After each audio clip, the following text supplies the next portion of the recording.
Oh, this is good. You can hear me? Yeah. So happy. Can I put this down? Yes. Try it? Let's try that one. If you can't hear me, tell me. This is a small group. I'm really grateful that you all showed up on this semi-cold and rainy night for our fire discussion. Because we all know we've got some rain. We got about 7/10 of an inch over the last 2 days on the fire, which is awesome. We're very grateful. Whatever rain dance or anything else, we're very grateful. We didn't plan on a hurricane, but we'll take what we can get. So my name is Jill Cobb, and I'm one of the public information officers on Northern Rockies Team 6, which our IC is Paul Roos.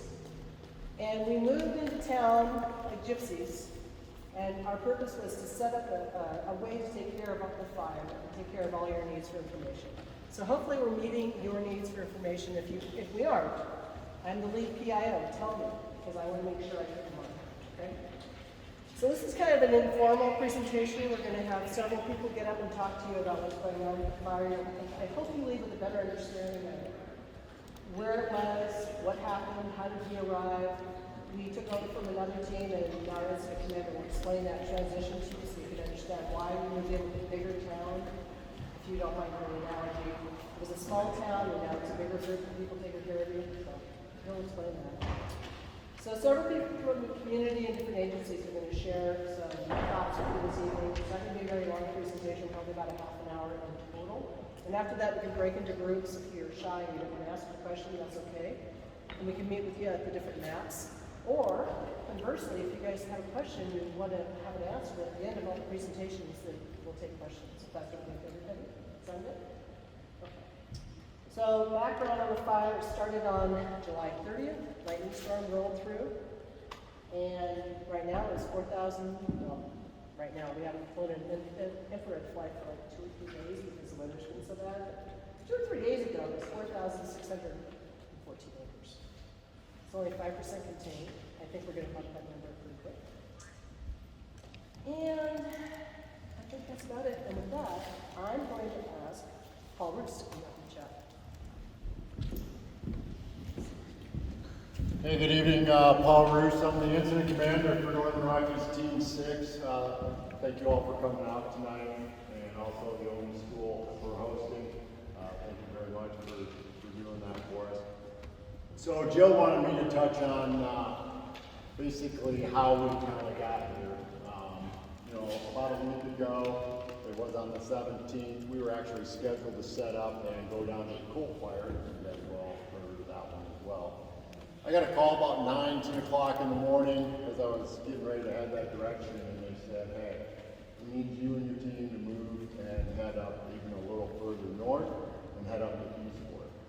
And so when we bring a team in, our Northern Rockies team, it's normally about 80 to 100 people. So we quickly transitioned and got the message passed out to everybody that we were switching around. And they had just done an in-briefing with a Type 3 team from Wyoming. And one thing that team did for us is set us up for success. They had 2 or 3 days that they had actually been on the fire. They were doing an outstanding job. But those Type 3 teams only come with about 12, maybe 16 people. They come a lot shorter than what we do. And it's harder for them to get supplies, it's harder for them to fill orders. And so you kind of have this different level that a complex incident management team or a Type 2 team, Type 1 team can bring to the table. But we're doing an outstanding job. We got here Thursday. Actually, Manny, just lives up the road, and so he was here on Wednesday or on Thursday all day. The rest of us were traveling up. And then on Friday, our operations folks started helping them out. They were pretty short-handed with everything that was going on when all the smoke was in the air.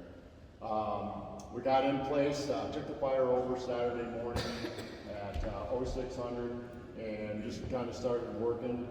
The camp that we're currently in, it's just a little small. We have about 500, just over 525 folks now, several crews, and so you can kind of imagine Ant Flats, it's a little congested. So we are going to be moving up into Eureka, up by the airport tomorrow.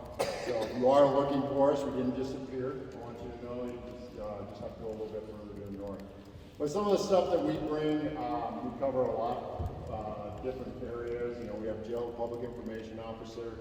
We carry a lot more operations folks, which means more boots on the ground, working the fire. We have folks that work with just aircraft. We come with plan shop, finance shop, and logistics, which is also a big pull and a big load because much like the military, those of you who've been there, you can move your troops as far as you want, but if you can't support them, you're dead in the water, and it's the same with fire. So we've been working really hard the last few days. The weather's actually been very cooperative for us. About a half inch of rain on the fire over the last 24 hours, I do believe. I'll let the weather guys kind of get into that. But yeah, that's kind of how we got here, and we're really glad, really thankful that we could come up and help out. Things are looking good, and you're going to hear several times tonight that we're a long way from being done. And it's going to be, the fire might not be doing anything right now, but there's no snow on the ground, and, we're going to get warm and dry again. And so we are making a lot of plans that maybe will cover here shortly on what's going to happen in the future and how we can help keep this thing contained. So with that, Manny, I'll turn it over to you. Thank you.